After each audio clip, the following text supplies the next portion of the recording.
Hola, muy buenos días para todos. Gracias por acompañarnos, gracias por su puntualidad. Hoy tenemos una charla muy interesante sobre la reforma laboral y tenemos como invitada hoy de parte del equipo de CMM Estudio Legal a Carla Sofía Escobar. Buenos días, Carla, un gusto tenerte acá. Gracias por acompañarnos. Muchas gracias a ustedes por esta invitación tan especial. De verdad me siento muy honrada de poder acompañarlos con este tema que está como tan de moda y que nos queda poco tiempo para hablar de este tema tan especial. Gracias a ti por la invitación y pues te doy el uso de la palabra. No, Carla, al contrario a ti, gracias, porque miren, les voy a contar un poco de Carla. Carla es abogada especialista en derecho laboral. Tiene una amplia experiencia en el campo de asesoría empresarial, negociaciones colectivas y litigio de manera laboral al servicio de medianas y grandes empresas del país. Es columnista de la República, Diario de la República. Es árbitro designada por el Ministerio de Trabajo y por varias empresas en diversos conflictos colectivos. También es tesorera del Colegio de Abogados del Trabajo y de la Seguridad Social en Colombia.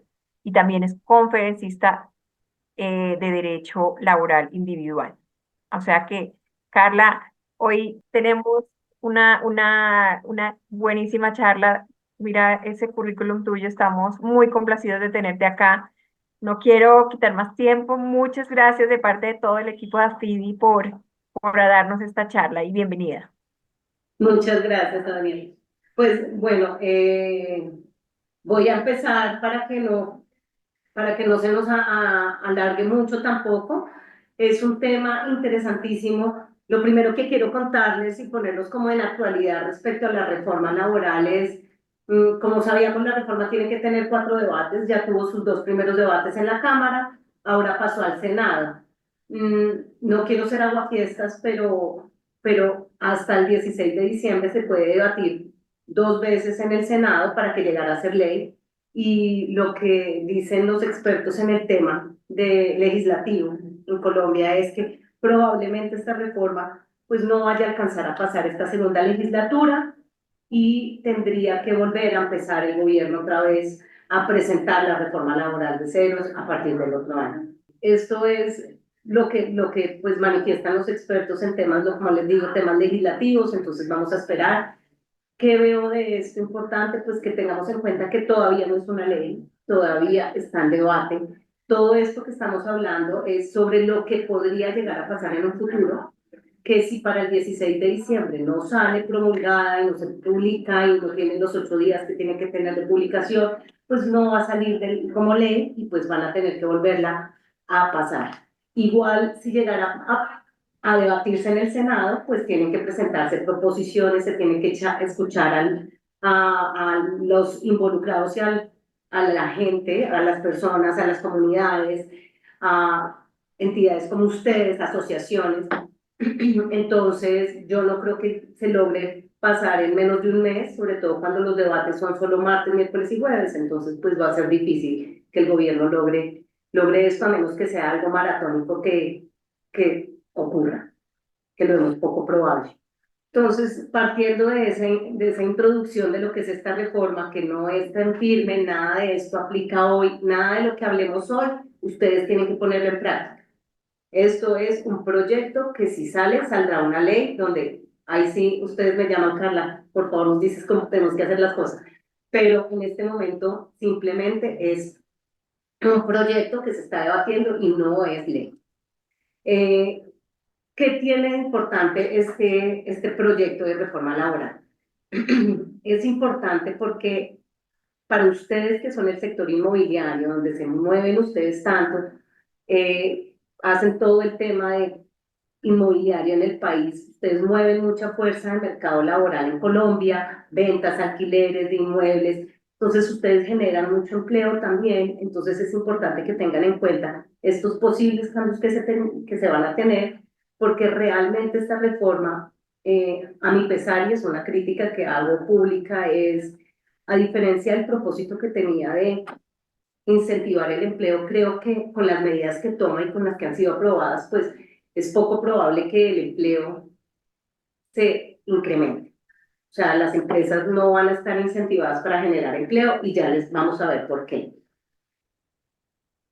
Yendo a los artículos que nos interesan de la reforma, porque si quiero ser muy práctica, la reforma trae muchos artículos, es una reforma que busca, que se habla mucho del tema de discriminación, de igualdad, de oportunidad para las mujeres, de oportunidades para las mujeres víctimas de la violencia, para el tema de las personas con discapacidad, que no haya discriminación. Entonces es una reforma muy proyectada a generar herramientas para que las personas con algún tema de una deficiencia o algo pues tengan una protección especial. Sin embargo, la verdad es que lo que hace este proyecto también es legalizar muchos conceptos y muchas figuras que ya la Corte Suprema de Justicia, a través de sus múltiples fallos, ya nos había dicho que teníamos que hacer, como el fuero laboral, la estabilidad laboral reforzada para el caso de las personas que tienen una discapacidad. Entonces ya la Corte nos está orientando, pero entonces sale esta nueva proyecto con un articulado que en mi opinión también es bastante poco favorable para los empleadores. Y ya, como digo, lo vamos a ver. Entonces, continuando, lo primero que hace la reforma es cambiar el objeto del Código Sustantivo de Trabajo. Nosotros inicialmente el objeto del Código Sustantivo de Trabajo es pequeño, es un parrafito que dice que lo que busca buscar la justicia en las relaciones entre trabajadores y empleadores dentro de un espíritu de coordinación económica y equilibrio social. Ese era el objeto de nuestro Código Sustantivo de Trabajo. Con la reforma el objeto se amplía y en ese artículo lo modifica, incluye remuneración justa, bienestar integral, diálogo social, seguridad social y empleo favorable.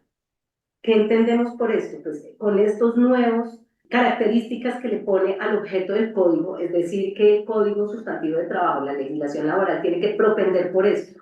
Entonces, por una remuneración justa, lo que va a hacer es que se empiece a generar aumentos o mayores exigencias por parte de los trabajadores para una remuneración justa, que no está mal, pero pues tenemos que mirar porque además dentro del articulado de la reforma, cuando hablan de remuneración justa, se incluyen artículos y obligaciones para los empleadores, donde los empleadores tienen que ver obligados a generar unos temas claros para el tema de distribución de salarios, cómo van a distribuir los salarios, cómo se genera el salario, por qué voy a diferenciar un salario del otro, por qué voy a generar un salario mayor en un caso y en el otro no. Entonces, nos va a generar una carga administrativa mayor con esta reforma para todas las empresas. Entiendo que estamos acá hablando con empleadores y por eso y pues, mi expertise es ese, entonces yo me voy a enfocar en ese sentido.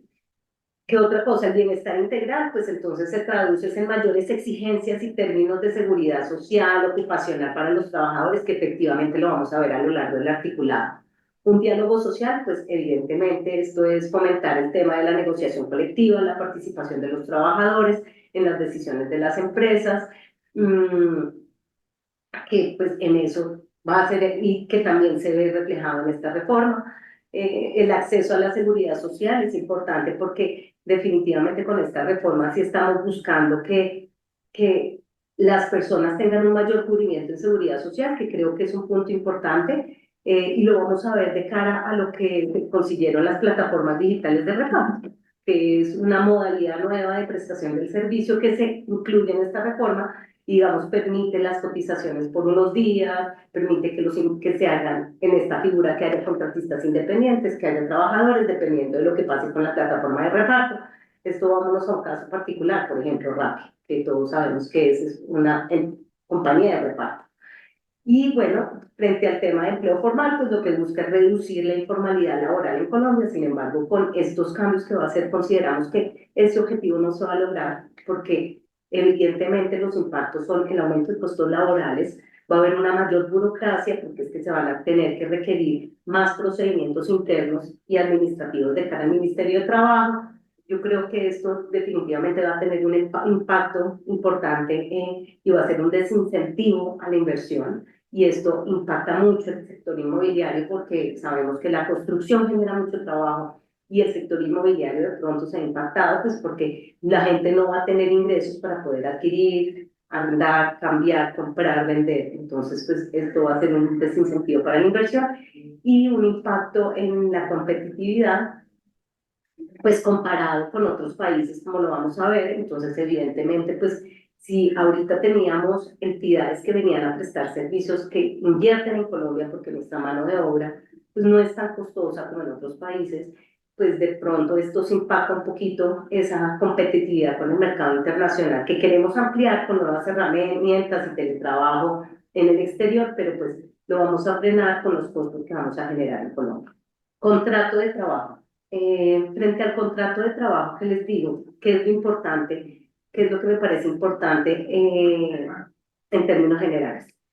La reforma laboral ha tenido muchos cambios. O sea, el primer texto que tuvimos de reforma laboral era realmente como lo llamaron, y no sé si ustedes lo escucharon, era un pliego de peticiones donde definitivamente todos los trabajadores, era como una lista de solicitud de lo que quiere el sueño de un trabajador frente a un contrato de trabajo.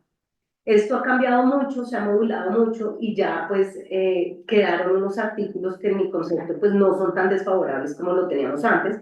La generalidad frente al contrato a término indefinido pues es que todos los contratos en principio se entienden a término indefinido, y esa va a ser como la generalidad. No quiere decir que deje de existir el contrato a término fijo o por obra o labor. Esos contratos van a seguir existiendo, salvo que van a tener unos límites. Entonces, frente al contrato, que los vamos a ver, frente al contrato de término indefinido llama la atención en que se intentaba poner un preaviso, porque muchos de los empleadores, muchos de mis clientes sufren cuando me llaman: Carla, mira, es que este señor me dejó el trabajo botado en un día y no me dijo nada. Antes se tenía una sanción que era una indemnización que se le daba al empleador que podía descontar de la liquidación del trabajador si no me daba un preaviso de 30 días previos a la terminación. Eso estaba en el proyecto de ley, pero eso lo quitaron y esto ya había desaparecido, había sido derogado. Entonces, pues quedó la norma igual. Aquí hay un preaviso que dicen en el artículo que tiene que dar el trabajador, pero si no hay una consecuencia económica para que el trabajador se vea obligado avisarme que se va a ir, no de un día para otro, sino avisarme con cierto número de días, pues esto no tiene ningún sentido. La verdad es que la gente, y además es el derecho fundamental a la movilidad laboral, pues las personas se pueden ir de un día para otro sin avisarnos y no tenemos nada que hacer y así va a seguir. Esto no cambia.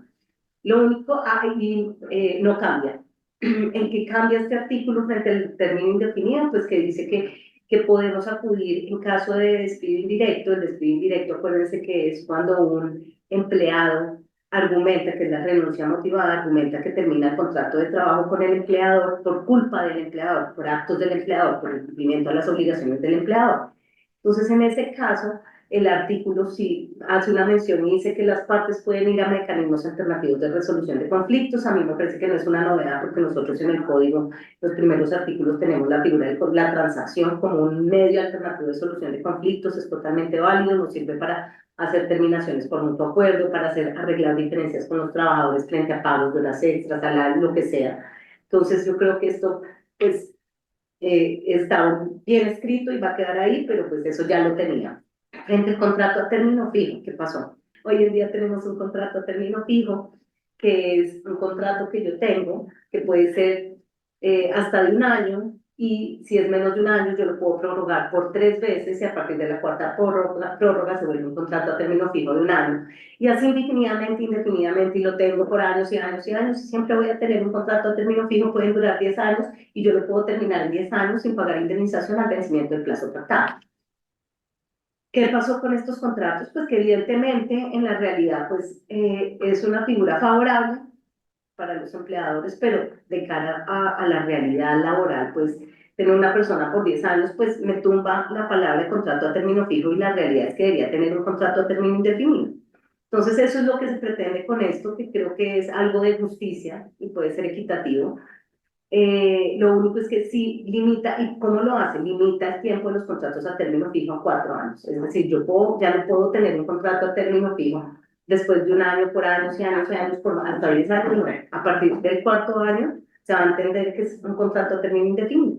Entonces, pues hay que tener cuidado con los contratos a término fijo si llegara a pasar la reforma, porque pues yo los puedo celebrar igual como los estoy celebrando, y se pueden prorrogar automáticamente. No me pone límite si aumento o disminuyo, porque actualmente yo los que son inferiores a un año los puedo modificar en el sentido de disminuir el tiempo pactado inicialmente o ponerlo igual. no aumentarlo, pero con la reforma sí puedo aumentarlo, pero igual a partir del cuarto año, a partir de la cuarta prórroga se me convierte a un año y solo un término máximo de 4 años. Entonces esto va a ser una mayor carga administrativa y limita la flexibilidad que teníamos frente al manejo de los contratos a término fijo. Pero como digo, yo creo que sí es un tema de justicia y de realidad. En materia laboral, la realidad prima sobre las formalidades y si bien la Corte siempre ha respetado que los contratos a término fijo son a término fijo y no se convierten en indefinido, pues yo creo que esto era lo que querían evitar y es evitar que contratos a término fijo se prorroguen en el tiempo porque pues evidentemente después de 10 años pues la palabra fijo pierde su significado. Respecto a los contratos por obra o labor que le sirven tanto al sector inmobiliario y de la construcción, se mantienen. Ahora, el detalle es que tiene que quedar por escrito con el detalle de la obra. Esto es importantísimo. Incluso ni siquiera si pasa la reforma, ustedes lo tengan en cuenta cuando se le den contratos por obra o labor, porque lo que hace la diferencia de los otros contratos y en lo que me fija el término de duración de un contrato por obra o labor es que esté por escrito el detalle de la obra o labor que voy a hacer. ¿Y cuál es el beneficio? Pues que termina la obra y no tengo que pagar indemnización, simplemente le doy una carta sin ningún preaviso, a diferencia de los contratos a término fijo. Digo que acuérdense que si tengo que preavisar con 30 días de anticipación para su terminación, los contratos por obra o labor, si termina la obra, pues la termino sin ningún preaviso y no tengo que pagar indemnización. A mí estos contratos me parecen muy valiosos para muchas actividades, como digo, sector inmobiliario, para actividades, digamos, si va a pintar el apartamento que tengo que arrendar, pues es para que me lo pinte y hasta luego. Terminó la obra y yo no tengo que pagar indemnización, pero sí tiene que quedar el detalle. Si el contrato a término fijo o por obra o labor no cumple las condiciones que acabamos de mencionar, se va a entender que será un contrato a término indefinido. Entonces hay que tener mucho cuidado porque pues evidentemente para la celebración de estos contratos pues se va a recomendar que sí tengan asesoría, que haya una planificación estratégica al interior de la compañía, que ustedes dejen de manera documentada los contratos, porque pues es que el contrato que yo no deje por escrito va a entenderse a término indefinido, o pues ya tenemos eso, porque acuérdense que si yo no tengo un contrato por escrito, se entiende que es un contrato de trabajo, pues gobernado por una relación laboral entre las partes, verbal que existe, entonces será a término indefinido.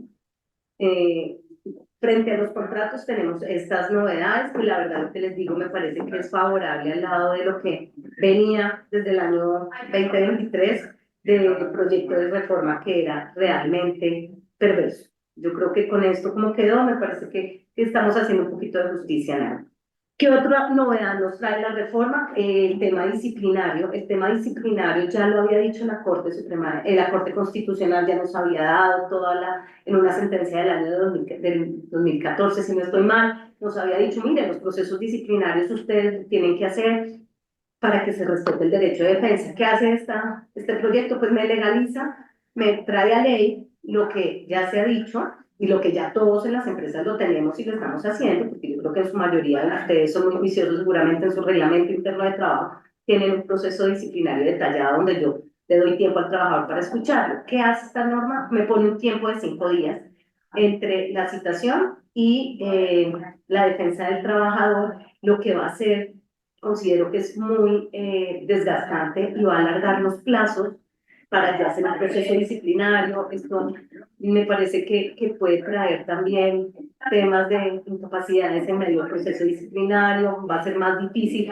vulnera el derecho de los empleadores a su potestad disciplinaria y subordinante que tienen que tener. Entonces yo este artículo lo veo más desfavorable para los empleadores, porque creo que sí ata y nos ata de manos a los empleadores para poder generar con toda libertad un proceso disciplinario que debería ser natural de mi propio ejercicio como empleado. Entonces, esto, si se llegara a pasar, pues hay que tener en cuenta que en el proyecto dicen que tenemos que actualizar los reglamentos de trabajo, entonces ya habría que actualizarlo, porque me imagino que nadie tiene que son 5 días para que el trabajador ejerza su derecho a la defensa, entonces nos toca respetar eso. Nos da un término de 12 meses para actualizar el reglamento, entonces, como digo, las consecuencias son una demora en la solución de los procesos, un impacto en la productividad y pues nos va a tocar adaptarnos a este nuevo proceso disciplinario, que definitivamente, además que confunde, la Corte Suprema de Justicia ha sido muy clara en decir, las sanciones son las sanciones y la terminación con justa causa no es una sanción. Y eso estaba más que claro por la Corte Suprema de Justicia. Lo que hace el proyecto es decir, no, espérese, en caso de terminación con justa causa y sanciones, usted tiene que hacer eso.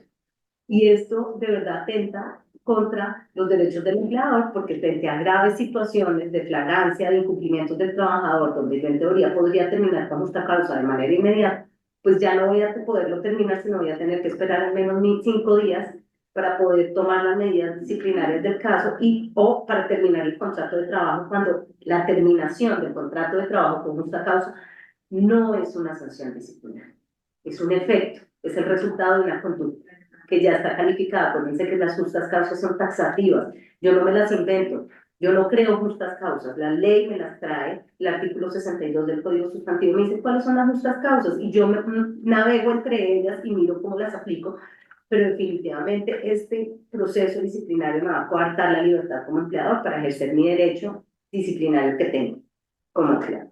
Otro tema importante que traigo acá para que lo veamos es el tema de los fueros, y digo importante porque pues definitivamente nosotros en Colombia creo que somos de los países que más protecciones generan a favor de los trabajadores. Entonces, lo que hace este artículo de estabilidad laboral reforzada, pues es traer lo mismo, legaliza lo que ha traído los fallos de la Corte Constitucional sobre temas de protección a trabajadores, entonces están los prepensionados y las mujeres embarazadas o personas adoptantes hasta los 6 meses. Entonces, me genera la protección ya de manera legal, donde pues ya lo teníamos hoy, la Corte Constitucional había sido muy juiciosa en modular cuándo ocurría o no el, el fuero de prepensionado. Entonces, pues quedó así, la norma queda en que solo podrán ser despedidos si les faltan más de 3 años para cumplir los requisitos de edad, o pues si están dentro de los 3 años antes de cumplir la edad y las semanas de cotización, pues tienen una estabilidad reforzada. Que es importante de esta norma, y es que el prepensionado no va a aplicar, solo va a aplicar en el régimen de ahorro individual para los que estén en el régimen de transición, porque acuérdense que con la reforma pensional, que ya está, pues que ya fue aprobada y que sí es ley para todos ya, pues ya no hay garantía mínima de pensión, entonces a hoy las personas que están en el régimen de transición, que les falten, digamos, que tengan 1.100 semanas y que tenga, digamos, si es mujer, 56 años, yo no le puedo terminar el contrato de trabajo porque le faltan apenas 50 semanas, que las cumpliría en un año, y le faltan menos de 3 años para tener la edad, porque tiene 56, o sea, lo cumpliría a los 57. Entonces, sin embargo, quiero decirles, la interpretación que han hecho y lo que trataron de cambiar del tema del fuero de prepensionado, porque venía bastante perverso en la redacción, es que el tema de los 3 años, hay algunos analistas que dicen, algunos abogados que dicen que efectivamente si la persona ya cumplió los requisitos de semanas, pero le faltan 3 años, pues no tiene fuero. Y tiene todo el sentido porque eso era lo que decía la Corte. Pero pues de la lectura que se da del artículo como quedó redactado es que la persona no podrá ser despedida si le faltan menos de 3 años para cumplir las semanas cotizadas y la edad. Entonces, pues ahí hay un tema que veremos cómo se desarrollaría en el futuro si llega a presentarse y aprobarse esta reforma. Frente a las mujeres en embarazo, pues esta protección sí la tenemos, lo que pasa es que ya definitivamente se extiende a los 6 meses. Actualmente, ¿qué tenemos? Actualmente tenemos que el fuero termina a la finalización de la licencia de maternidad, sin embargo, ya ha habido tutelas que protegen a las mujeres por el tema de la lactancia, que es hasta que tenga el bebé los 6 meses. Sin embargo, recuerden que lo favorable de esto es que nos fija ya los 6 meses, porque acuérdense que hay una ley que dice que la lactancia se extiende hasta los 2 años del menor, y hay también posiciones de personas que dicen, no, pues es que el fuero tiene que ir hasta los 2 años, lo que no comparto y no estoy de acuerdo. Yo creo que el fuero máximo iría hasta los 6 meses, como está en este proyecto redactado, para las mujeres embarazadas o las personas adoptantes. Personas con discapacidad es el otro fuero que tenemos, que ese ya lo conocemos todos. Yo creo que como empresarios hemos sido, no diría víctimas, pero pues sí hemos sido sujetos de algún tema con unas incapacidades o con la imposibilidad de terminar un contrato de trabajo de alguien que se encuentre con un tema de una incapacidad, una rehabilitación, una condición médica. Entonces, pues aquí lo que dice es eso, dice las personas que tengan o padezcan una deficiencia intelectual, sensorial, una limitación o discapacidad, pues su contrato de trabajo no podrá ser terminado. Mm, entonces, solo lo podré terminar pues con autorización del ministerio, digamos, para el caso de las mujeres embarazadas y siempre que yo tenga una persona en un estado de incapacidad, una deficiencia, pues tendré que verme obligado a reubicarla porque esa es la consecuencia siguiente del otro artículo que viene a continuación, después del de estabilidad, es la obligación que me genera la ley en reubicar a las personas que tengan una discapacidad. Entonces, yo antes de terminar el contrato y de solicitar el permiso al ministerio, voy a tener que reubicar y argumentar de mano, de cara con, y de la mano de la ARL, que he hecho todos los esfuerzos necesarios para que la persona tenga una reubicación y si no, ahí sí, si me doy la imposibilidad, pues tendré que pedir un permiso. ¿Qué me parece de poco práctico de esto? Pues que efectivamente si usted va a pedir un permiso al Ministerio del Trabajo, el Ministerio del Trabajo, los funcionarios del Ministerio no le están dando permiso. Y es muy difícil que los hagan por temas de responsabilidad. Ellos no, ellos se lavan las manos y dicen, no, qué pena, usted no puede sacar a nadie. Entonces es difícil este tema. Aquí siempre va a ser mejor llamar al abogado para que los acompañe en estos procesos y llegar a presentarse el tema de terminación en una de estas circunstancias. Como les decía, entonces está lo de la reubicación de los trabajadores como otro capítulo, otro artículo nuevo que trae la reforma, como siempre pretendiendo ayudar y procurar que las personas pues tengan una reubicación, una protección y si ya su cargo es insuperable, no se puede de ninguna manera lograr su reubicación, entonces pues sí se solicitará el permiso al ministerio y habrá que probar siempre, el empleador tendrá la carga de la prueba de demostrar que efectivamente no fue posible tener a la persona ni reubicarla porque las actividades que a las que estaba obligado pues y en las que hacía no son insuperables con su situación.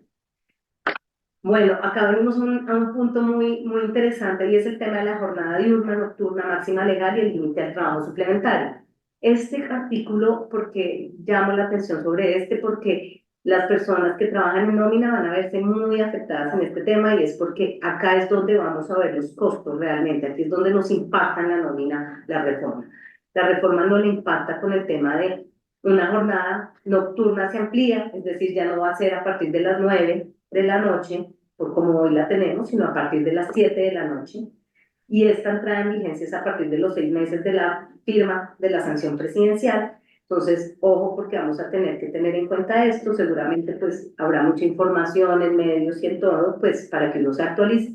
Pero definitivamente esto nos va a impactar, porque acuérdense que el recargo nocturno del 0,35, pues ya no lo aplicaríamos a partir de las 9 de la noche, sino desde las 7 de la noche. Y esto definitivamente impacta. No sé si en el sector de ustedes, pues, poco probable en el tema inmobiliario, si yo tengo jornadas en el día, porque yo muestro un apartamento en el día, pero si llegara a tener personas que trabajan en la noche, pues ahí sí se me impactaría un poco ese tema. Jornada máxima legal, pues tenemos que, la norma dice que son 8 horas diarias, esa es la máxima legal como lo tenemos hoy, aunque las jornadas sea hoy de 46, y llegará a 42 semanas sin perjuicio de la norma que nos habló de la reducción de la jornada, que sigue vigente y va a seguir siendo escalonada. Entonces, pues entendemos que hasta la fecha, pues no entraríamos con una jornada máxima con la sanción presidencial de esta reforma de 42 horas, sino que va a ser la reducción, como ya dijeron, hasta el 2026 serán de 42 horas semanales, para que lo tengan en cuenta.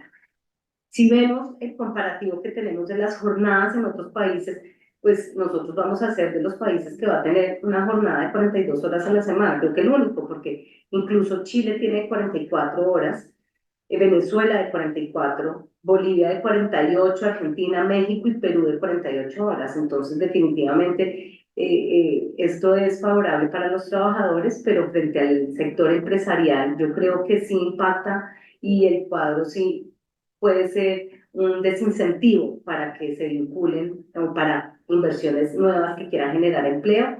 Digamos, acá se genera mucho empleo para call centers que contestamos acá y vienen de España, de Estados Unidos. yo creo que esto impacta un poco de eso y de pronto el inversionista ya va a decir, no, yo no me voy directamente a España, a Colombia, porque es que ahora la jornada es de 42 horas y voy a tener que tener entonces turnos, y si se tenía turnos, pues voy a tener que incrementar un turno más porque por estas horas que me están quitando voy a tener que contratar a una persona, lo que me va a subir evidentemente los costos.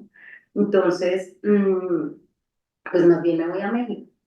Entonces yo creo que esta reforma lo que hizo fue generar eh, unos artículos que motivan mucho, que generan populistas, que es la palabra, sin tener en cuenta realmente temas financieros y sin sentarse a analizar cómo iba a impactar la reforma en las nóminas de las empresas, medianas empresas. En Colombia, grandes empresas son pocas.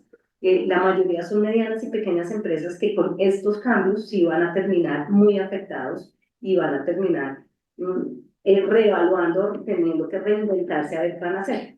Otro de los temas que trae para jornada es el de la jornada semestral para convivencia familiar, que si bien la ley 2101, la de la reducción de la jornada, eliminaba el tema cuando lleguemos a 42 horas semanales, de 2 horas semanales para actividades de recreación, deporte y de empresas de más de 50 trabajadores, pues esta nos vuelve y nos trae que las empresas y cajas de compensación deben generar, organizar una jornada de convivencia familiar semestral, lo que evidentemente va a ser un costo porque yo ese día pues voy a tener que tener a mis trabajadores en actividades recreativas, y pues eso a quién le cuesta, es al empleador, no le cuesta al trabajador. Entonces esto incrementa demasiado los costos de las empresas. Otro tema importante es pues el descanso obligatorio, se nos incrementa. Acuérdense que hoy en día, como está redactada la norma, es el 0,75 y ya. Yo pago por un trabajo en domingos o festivos 0,75. Con la norma se me incrementa al 100%, sí, de manera gradual, como está en la presentación. En julio del 2025 será el 80, en el 2026 será el 90 y llego al 2027 con el 100% del recargo dominical. Sin embargo, pues esto, como se redactó el artículo, volvemos a la ley 50 del 90, donde vamos a tener que pagar el 200%, porque dice que se proporciona a la jornada y al salario, y como está redactada la norma hoy por la ley 789, pues yo solo pagaba no el punto, no el 1,75, sino puedo pagar el 0,75. Es un tema de interpretación, pero yo creo que hoy podemos pagar solo el 0,75, con la reforma vamos a tener que pagar el 200%, porque si nos obliga a pagar sobre el salario, además del descanso que tenía que pagar. Entonces, este es un incremento y un costo significativo en empresas que se vean obligadas en el sector inmobiliario. Yo sé que la gente, cuando va a ver los apartamentos, va a ir más los domingos y festivos o los sábados a ver apartamentos que entre semana, porque toda la gente trabaja, y si yo quiero ir a comprar, pues a mí el día ideal sería un domingo. Entonces, esto definitivamente los va a impactar mucho a ustedes en temas de costos. Relación de horas extras, hay un cambio importante y es un tema administrativo, porque les hace que ustedes tengan que, en la nómina, las personas a las que se les pague las extras deben tener un registro que hoy se tiene, pero el trabajador tiene derecho a que ustedes en el desprendible de nómina le digan cuántas horas, el número de actividad, la actividad desarrollada, diferenciando las extras diurna, nocturna, y entregar esta información al trabajador si lo solicita y al Ministerio de Trabajo. Y si yo no entrego esta información, pues estoy sujeto a sanciones. Pero es un registro más detallado del que tenemos hoy, lo que va a incrementar nuestra carga administrativa de manera significativa.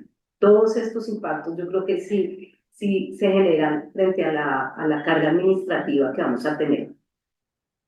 Si vemos en el comparativo en días de descanso, pues Bolivia se paga el 300%, entonces nosotros no estamos tan mal.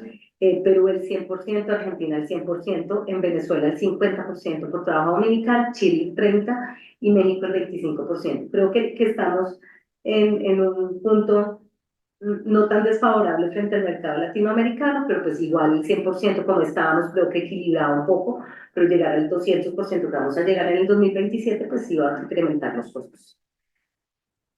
¿Qué nos trae de nuevo la reforma frente a licencias? Hoy en día tenemos nosotros las licencias, que son 5, que tenemos la licencia para votación, para temas de permiso sindical, tenemos por calamidad doméstica, tenemos otra licencia por fallecimiento del trabajador, la licencia de luto, y para la votación y el tema del desempeño de cargos oficiales, tenemos estas licencias. La reforma nos trae otras licencias adicionales, otros permisos que vamos a tener que dar. Y esto es a costa del empleador. Esto no nos lo remunera ni la EPS, no nos lo compensa, no hay nadie que nos lo vaya a compensar. Esto incrementa los costos de trabajo del empleador. Y son citas médicas especiales que incluyen el tema que estaba muy sonado de la endometriosis de las mujeres, pero tiene que estar debidamente comprobada, pero aquí me genera una carga administrativa y es que el trabajador tiene que probar, pero tengo que exigirle y además en qué momento nos genera muchas dudas la redacción, porque es en qué momento voy a tener que pedirle si el trabajador está en la cita médica y venga, tráigamela y van a venir temas de incapacidad, de quién sacó, de usted ya tiene la dismenorrea o la endometriosis clínicamente diagnosticada o es simplemente que le dio hoy. Bueno, esto va a generar problemas en el futuro que pues esperamos poder entender cómo va a quedar este tema para que podamos atender bien el tema de las licencias y las citas médicas especializadas de los trabajadores, que es también un tema que lo teníamos regulado, en los reglamentos de trabajo lo regulamos y yo creo que una manera de regularlo es yo le doy 2, 3 horas para que usted vaya al médico y si usted se demora más, pues entonces miramos si me lo compensa o si le descuento, pero es algo que se podía hacer, no necesitábamos que nos obligaran como empleadores a dar citas médicas y tiempos para citas médicas.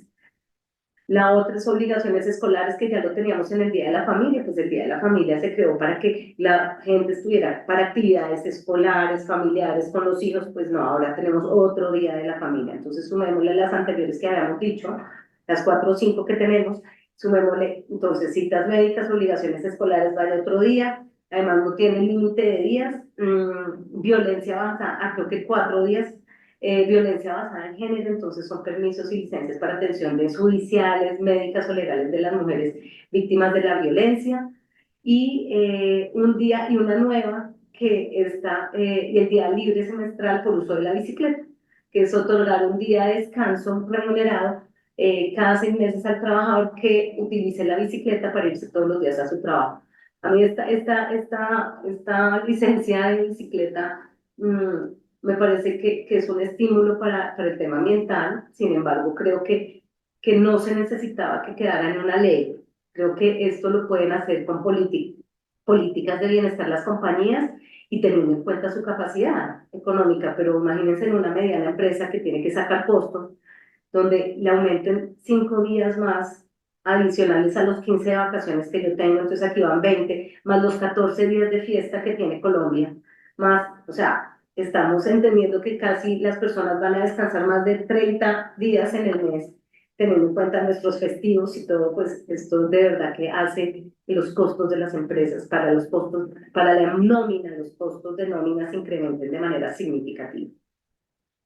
Está, bueno, la licencia de paternidad se va a incrementar, se incrementa a 4 semanas, el proyecto de ley traía 8, pero pues se alcanzó y se logró reducir y debatir que fueran solo 4 semanas, entonces máximo serán 4 semanas a partir del 2026, de manera progresiva el próximo año serían 3 semanas, entonces pues esto es otro aumento porque hoy la licencia de paternidad son 2 semanas, entonces otro incremento más para esto.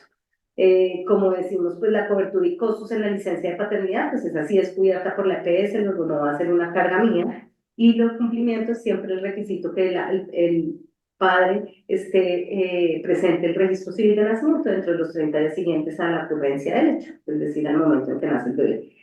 Esto es la licencia de paternidad, que hace parte también de los permisos que vamos a tener que dar. Bueno, hay otro artículo que nos trae la norma que me pareció importante como traerlo acá y es porque nos obliga a realizar ajustes para las personas discapacitadas, o sea, el anterior era reubicarlos y es que yo tengo como empleador que generar políticas para reajustar mis puestos de trabajo para las personas, tengo que en empresas mayores de 100 trabajadores contratar personas con discapacidad, sí o sí, ya me lo genera como una obligación. Entonces voy a haberme comprometido a contratar y eso me parece importante, pues tenemos que procurar evitar actos de discriminación. Sin embargo, frente a una estabilidad laboral reforzada, pues yo creo que sí nos tienen que, el gobierno nos puede obligar a hacer actos donde después yo no pueda tener unas salidas si contrato a alguien y la persona no resultó, no por su discapacidad, no resultó por sus condiciones, la más hábil para hacer las cosas o no tenía conocimiento, que eso pasa mucho. Mucha gente presenta sus hojas de vida y dice que tiene conocimientos en X, Y, Z o en temas comerciales que vende todo, hasta un hueco, y resulta que no vendió en 6 meses. Pues yo qué hago si para terminarlo. Entonces yo creo que todos estos artículos que generan obligaciones adicionales a los empleadores tienen que estar muy bien reguladas y lastimosamente este proyecto pues es como lo que decíamos inicialmente. Para unos artículos quedó como un pliego de peticiones donde es el lugar soñado y donde lo que desean, pero muchas veces uno no debe desear tanto porque si se le pasa, pues va a ser muy difícil y esto va a ser un tema que para los empleadores va a ser de difícil manejo, el tema de las personas con discapacidad y la obligación de contratar. Mm, bueno, ¿qué más? Bueno, otra de los puntos muy importantes que van a impactar directamente en el sector de ustedes y de todos los empleadores es convertir los contratos de aprendizaje en contratos de trabajo. Entonces es la formalización de los contratos de aprendizaje a contratos de trabajo. Esto va a generar un impacto grandísimo en todas las empresas porque ustedes van a tener que tener primero contrato de trabajo, que significa pagar prestaciones sociales, aportes a seguridad social al 100% sobre un salario mínimo. Estos contratos los van a obligar en la parte directiva, en la parte del aprendiz, en la parte práctica, a que sean de un año. Entonces ustedes van a tener a la persona en la parte de práctica de un año. Se establece el tema de la remuneración sobre el 60% del salario mínimo en la parte lectiva y del 100% en la práctica. Va a ser el apoyo de sostenimiento, que ya no será pues apoyo de sostenimiento, sino el salario, porque pues si es contrato de trabajo. Consideramos que esta manera de volver contrato de trabajo, la figura de los aprendices que se había eliminado con la ley 789 es un retroceso total. Hay temas estadísticos donde se ha dicho que los aprendices antes de la ley 789 de 2002 no tenían cabida en las empresas, era muy poco, era el SENA el que promovía esto. Con el cambio en los últimos, desde el 2002 hasta estos años, vemos que los aprendices se han vuelto parte importante de las nóminas por su misma flexibilidad que le dan, porque pues yo tengo el aprendiz, no tengo que pagar todos los costos, genero, y además, ¿cuál es el motivo del aprendizaje? Pues que la persona se capacite, no es que me preste un servicio 100%. Se trata de una persona que no ha tenido ni siquiera su primer empleo, donde yo lo estoy capacitando, donde las dos partes nos ayudamos, no estamos explotando al aprendiz, estamos generando un tema educativo, de capacitación. Entonces volverlo contrato de trabajo pierde toda la perspectiva de lo que es un contrato de aprendizaje. Creo que es de los artículos más, mmm, sí, que genera más impacto para los empleadores y de los demás desafortunados en la reforma.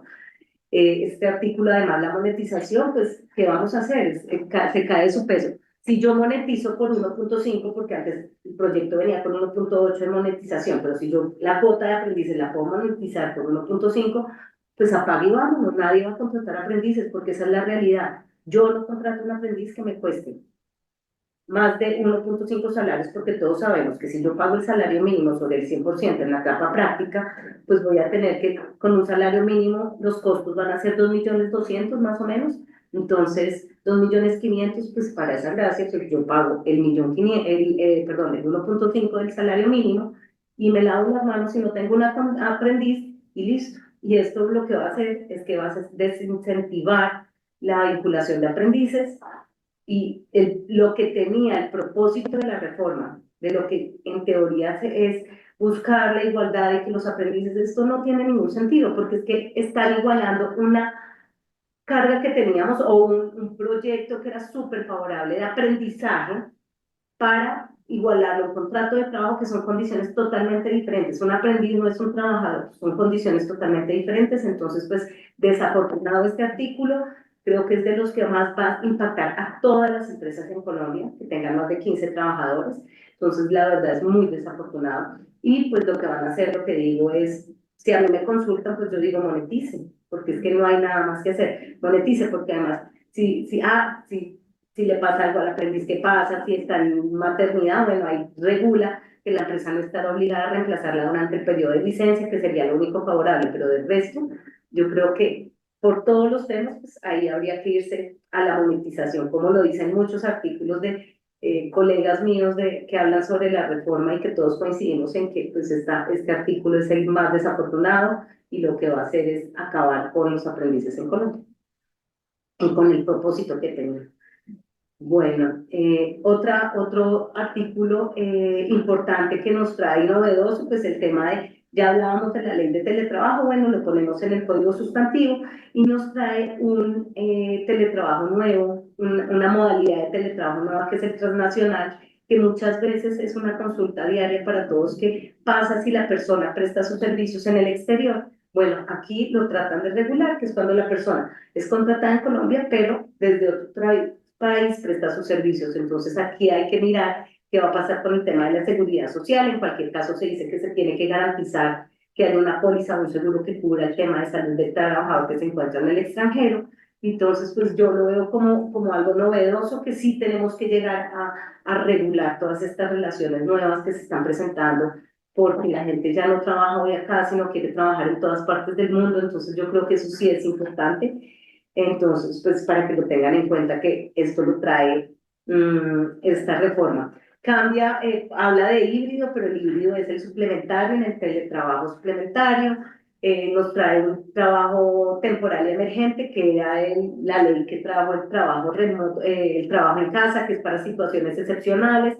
Entonces, pues yo lo que creo es, el proyecto lo que hizo es traer a la ley, a la reforma laboral, pues todo lo que ya teníamos regulado en diferentes normas y lo expone ahí con sus particularidades. Desafortunado que nos obliga al tema del auxilio de conectividad, que hoy no es obligatorio. Acuérdense que en la ley de teletrabajo, el auxilio de conectividad, puede haber pacto en contrario para el auxilio de conectividad. Con la reforma laboral, el auxilio de conectividad se vuelve obligatorio para todas aquellas personas que vengan hasta 2 salarios mínimos, le da el mismo tratamiento del auxilio de transporte. Entonces, nos incrementa también los costos, porque ese auxilio de conectividad, si tiene el mismo impacto que el de transporte, pues vamos a tener lo que tener como base para liquidación de primas, cesantías, intereses sobre las cesantías. Que acuérdense que hoy en día, si yo liquido estos conceptos, las prestaciones sociales, el auxilio de transporte se tiene que incluir. Entonces, pues ahí me va a impactar otra vez en la nómina. Si yo hoy no reconocía ese auxilio de conectividad, porque muchas veces, y conozco muchas empresas que no lo reconocen, porque llega a acuerdos de salarios con los trabajadores, lo que es totalmente válido. Entonces, pues en este caso, pues va a tener otro impacto duro para las nóminas de las empresas. Otras disposiciones ya en términos generales, bueno, habla del trabajo doméstico, que lo que hace es regularlo y decir que yo tengo que tener un registro y que registrarlo ante el ministerio. Pues entonces aquí vamos a ver a todas las amas de casa y a todos nosotros que tenemos, si tenemos a alguien en nuestra casa, pues entonces vamos a tener que registrarlo. Entonces, por eso hablaba al comienzo de que va a generar mucha burocracia, porque nos genera muchos procesos administrativos que hoy no tenemos y que nos van a incrementar también los costos de nómina, porque no crean. Hoy puedo tener una nómina con una persona que me ayude en una empresa de 50. Con todos estos cambios, seguramente esa persona no va a poder atender todos los temas de nómina, de costos y de cambios. Una sola persona, que no, lo que me va a hacer contratar a otra persona y me incrementa definitivamente estos costos. Frente a las empresas de servicios temporales en términos generales, pues les cuento que lo que hace es decir que no se puede volver a contratar después de un año a la empresa de servicios temporales. Eh, Desnaturalizando el propósito de las empresas de servicios temporales, porque yo no creo que sean malas, sino hay que hablar más de las empresas, porque creo que son un buen apoyo cuando se utilizan para lo que es. Pero evidentemente entonces después de un año yo no voy a poder seguir contratando a la misma empresa de servicios temporales, porque entonces se entiende que los trabajadores en misión van a ser mis empleados. Entonces con eso hay que tener mucho cuidado. Si yo tuviera el mismo contrato, y ahí yo creo que traería una pelea, porque Yo puedo tener un contrato con una empresa de servicios temporales sin tener trabajadores en misión, porque son contratos que aplico solamente para los propósitos que tienen. Entonces, un aumento de producción, pero con este límite creo que va a ser difícil el tema. Le pone como un cinturón a las empresas de servicios temporales. Eh, Hay unas, genera, lo que les decía, es también como un pliego en el frente de, genera una jornada flexible para trabajadores con responsabilidades de cuidado, entonces los trabajadores que tengan responsabilidades de cuidado y lo acrediten, pues van a tener que tener la posibilidad de tener una jornada flexible. Entonces, si yo tengo una persona que cuida a su abuelito, entonces si la persona me demuestra eso, pues yo voy a tener que generar todas las herramientas para poderle permitir que preste el servicio de manera en teletrabajo y flexible con un horario que le permita cuidar al abuelito. Entonces, imagínense todas estas cargas y todo esto que se nos viene si llegara a pasar la reforma. Novedoso, plataformas de reparto, lo que decimos, yo creo que este artículo fue muy novedoso, la verdad fue, yo lo veo de los artículos más favorables y creo que incluso si la reforma no pasara, sí debería tratar de regularse esa modalidad de prestación del servicio, porque muchas veces, no sé si ustedes se acuerdan que el año pasado cuando empezó todo el tema de la reforma laboral, incluso los mismos trabajadores de Rappi salieron a protestar porque ellos decían, a mí no me interesa ser empleado de Rappi, yo gano más siendo independiente. Y creo que eso es algo que es muy valioso y es, yo no tengo, para formalizar el empleo, yo no necesariamente tengo que vincular a las personas por contrato de trabajo. Yo creo que lo que el gobierno necesita es generar unas políticas de cobertura de seguridad social más flexibles, donde yo pueda cotizar por un día todo sin necesidad de que mi base sea el salario mínimo, porque no necesariamente ese es mi ingreso. Entonces yo creo que eso es lo que más, lo que tendría que procurar el gobierno para generar más formalidad en el empleo sin que empleo se entienda solamente el contrato de trabajo. Creo que hay gente que gana muy bien siendo independiente y eso no sataniza el trabajo. Entonces yo creo que es darle una mirada diferente a lo que realmente necesitamos en Colombia. Bueno, otra cosa es el empleo verde y azul. El empleo verde es temas ecológicos en tierra y azules en el mar. Entonces, pues es procurar, el gobierno tiene que generar políticas para desarrollar este tipo de empleos, la protección en la automatización en caso de actividades empresas que lo que tienen es, traen, automatizan sus actividades, entonces cómo va a ser ese proceso de automatización donde se va a tener que procurar y no despedir a los trabajadores en un término de 6 meses, entonces todo esto es novedoso de cara a la reforma, pero pues se los traigo en términos generales. En temas de sindicato, pues se prohíben los contratos sindicales, que no me parece que sea favorable, porque creo que uno de los propósitos de los sindicatos también era generar herramientas para generar ingresos, y pues acá contrario a lo que uno creería que se está apoyando un tema sindical, pues no, aquí se está frenando este tema y es por el mal uso que se le daban los contratos sindicales, pero yo creo que los contratos sindicales sí eran favorables. Y los pactos colectivos, pues ya no se eliminan, lo que también creo que es algo favorable para todos, porque pues los pactos colectivos, recuerden que son aquellos acuerdos que se hacen con los trabajadores no sindicalizados y se querían eliminar, pero pues gracias a los esfuerzos yo creo que de las bancadas se logró que los pactos colectivos no se eliminaran. Frente al tema de la prescripción que venía desde el año pasado con un tema de 5 años de prescripción, es decir, que los derechos iban a prescribir a los 5 años, esto se redujo, se mantuvo en 3 años, lo que yo también creo que es algo muy favorable porque definitivamente pues una prescripción de 5 años para los empleadores era algo totalmente desfavorable, o sea, un trabajador que me pueda demandar en 5 años es mucho tiempo y es mucho los costos se incrementarían mucho, entonces creo que fue muy favorable esto. También trae algo novedoso y es el entorno laborales flexibles para las mascotas, que yo creo que eso lo podían haber hecho, los podían haber hecho los empleadores a través de políticas de bienestar, que es que las mascotas pueden ingresar a los lugares de trabajo y entonces porque yo tengo que generar todas estas políticas, yo creo que nos desgastamos en legalizar temas que los empleadores podrían generar como políticas de bienestar sin necesidad de que haya una ley para eso.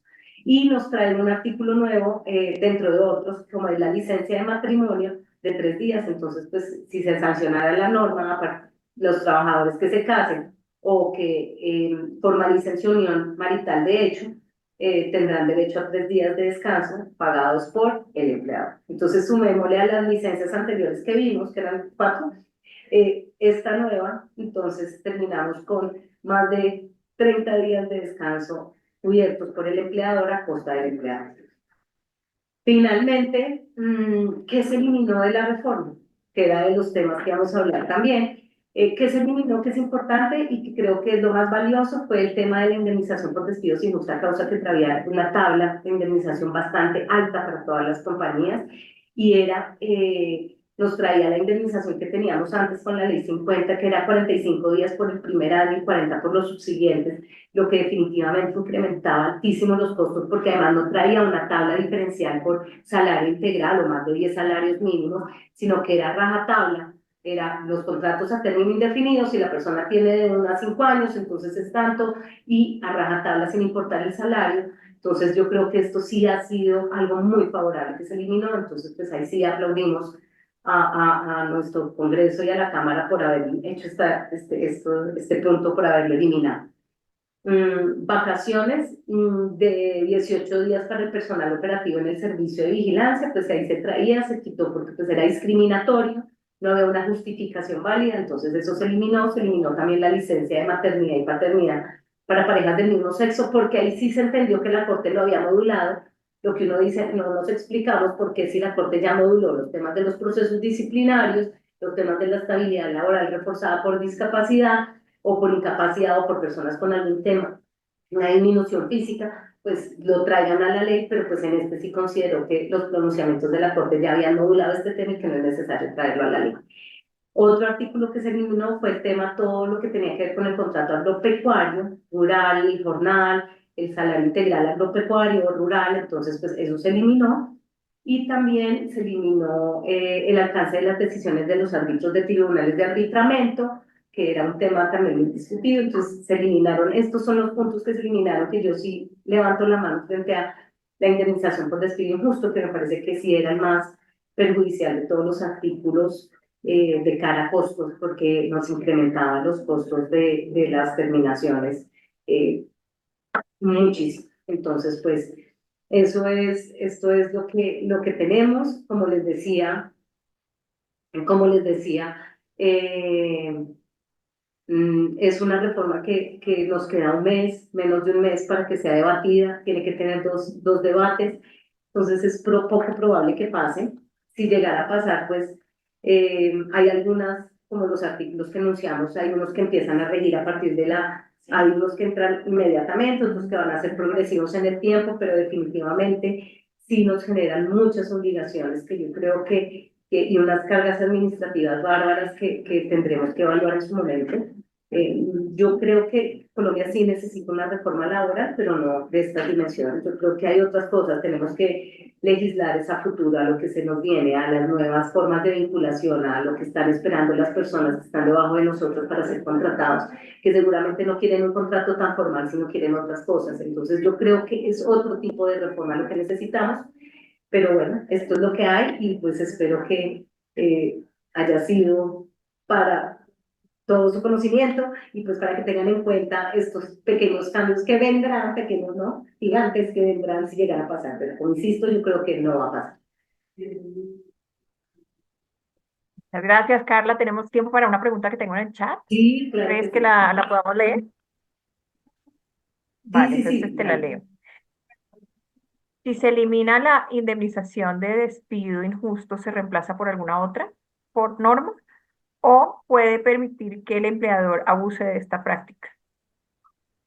No, mira, acuérdate que la indemnización por despido injusto está regulada en el artículo 64 del Código Sustantivo de Trabajo. Entonces, esa está vigente y tiene sus tablas que habla de si yo tengo una persona que gane menos de 10 salarios mínimos, su indemnización será 30 días por el primer año y 20 por los subsiguientes. Si es más de 10, son 20 y 15. Entonces tenemos la norma y no nos elimina, o sea, nos deja el régimen que traemos, que tenemos, que a mi parecer, personalmente, me parece que es muy favorable, que es muy favorable y se ajusta a nuestra economía y a las necesidades de la empresa y a las necesidades de los empleadores. Entonces yo creo que tenía, y cuando vino esta reforma, pues esto fue favorable pensando en la economía y crecer, creo que es eso. Eh, yo no entiendo la parte de puede permitir que el empleador abuse de esta práctica. porque la verdad es que el despido sin justa causa es un derecho que tienen los empleadores, como lo tiene el trabajador. Acuérdate que el trabajador puede terminar en cualquier momento el contrato de trabajo, que no hay una consecuencia para el empleador, para el trabajador, pero para el empleador, pues ¿qué es? La indemnización es un pago anticipado de un lucro cesante, un daño emergente y lucro cesante que le causó al trabajador por la decisión de decirle de manera inmediata, oiga, yo ya no sigo con usted. Entonces, creo que en lugar de ser, es una carga adicional para los empleadores y su sanción por esa decisión que le permite al empleado también tomar la libertad frente a las personas que tienen su empresa. Yo creo que es favorable incluso para las dos partes, porque pues indemnizo al trabajador, le compenso de manera anticipada el daño urgente, el lucro cesante por la decisión que yo tomo como empleador, pero además como empleador pues tengo la libertad de pedirlo y me pone una carga mía adicional, porque si yo como empleador decido y soy la carga fuerte de terminar un contrato, pues qué mejor que pague por lo que voy a causar, por ese en principio daño que causo con la decisión. ¿Hay Gracias. alguna, Tenemos otra señora. y aquí hay otra pregunta, ¿hay alguna relación respecto a la contratación de personas freelance? No, no, es muy buena pregunta, Luis Miguel, ¿sabes? Omití decir, uno de los artículos que venían con la reforma que se discutió mucho fue el tema de los contratistas independientes, porque con la reforma, como venía redactada antes, nos traía un tema de solidaridad para todos, que no era importante, pues no, que nos afectaba a todos los empleadores, porque decía que yo iba a ser responsable si contrataba por contratos de prestación de servicios a cualquier persona y hoy yo soy responsable solidario si contrato a alguien que haga lo mismo que yo. Entonces, si yo contrato a otro abogado por contrato de prestación de servicios para que dé esta charla, pues ahí soy responsable solidario por los salarios o lo que tenga que hacer él o la persona que haya contratado para hacer esta charla. Pero la reforma traía y decía, no, no importa la actividad que usted contrate, eh, todos van a ser responsables solidarios. Entonces, como te digo, hoy yo soy responsable solidario si contrato para mis mismas actividades. Si contrato a un pintor para que venga a pintar mi oficina, pues no soy responsable solidario porque el pintor no le pagó los salarios al señor que trajo para ayudarle a tapar los huecos de las paredes. Entonces, ahí no hay responsabilidad solidaria y ahorita se mantuvo, lo único es que sí trae ese artículo desfavorable que modifica el artículo 34 y es que dice que las personas contratistas tienen que generar una, trae una palabra especial y es como tengo que demostrar que tengo una carga administrativa como persona para poder realizar el contrato de prestación de servicios. Ok, entonces, no, lo que les decía es, dice que yo tengo que tener tengo que demostrar una capacidad operativa para poder generar un contrato de prestación de servicios, pero no hace referencia a los freelance, no toca el tema, entonces pues igual los freelance, pues aquí es un tema que tenemos que revisar bien, porque pues yo lo que haría sería como mirar cómo los estoy contratando para que no termine en un contrato de trabajo, mirar qué riesgos, cómo estoy redactando ese contrato, porque eso es una figura que viene del derecho civil, ni siquiera del derecho o comercial, no del derecho laboral. Entonces, yo lo que haría sería mirar cómo estoy contratando ahorita a estas personas que llamo freelance para ver qué tengo que regular y evitar que se me genere y se convierta en un contrato de trabajo. Creo que es lo que me trae estos contratos, es el riesgo mayor, siempre. ¿Alguna Tenemos otra otra pregunta? pregunta. Vamos a leer otras preguntitas que nos surgieron acá en el chat. Dime. Mira, el contrato de aprendizaje que se vuelve contrato laboral especial incluiría prestaciones sociales. Sí, sí, eso es lo que hace, eso es lo que convierte aún más grave el contrato de aprendizaje. No solo que lo vuelve contrato de trabajo, sino acuérdate, el contrato de trabajo tiene unos mínimos que siempre, cualquier contrato, sin importar la denominación que yo le dé, que sea de trabajo, tiene los mismos mínimos todos. Prestaciones sociales, primas, cesantías, vacaciones, intereses sobre las cesantías, dotación, auxilio de transporte. Entonces, imagínense los costos que me va a generar tener que contratar a un aprendiz. Entonces, aquí es cuando yo honestamente digo, no, apaguémonos, paguemos la monetización, ya más bien contratamos con un salario mínimo, un universitario que realmente pues tenga unos conocimientos que me puedan servir para algo y no un aprendiz del STEM. Me da pena abusar de tu confianza. Tenemos la última pregunta. ¿Te la leo? Sí, por ¿Alcanzamos? favor. Vale. Sí, dale. En el de asesores comerciales que tienen un contrato de corretaje inmobiliario cambia o se puede seguir con ese contrato?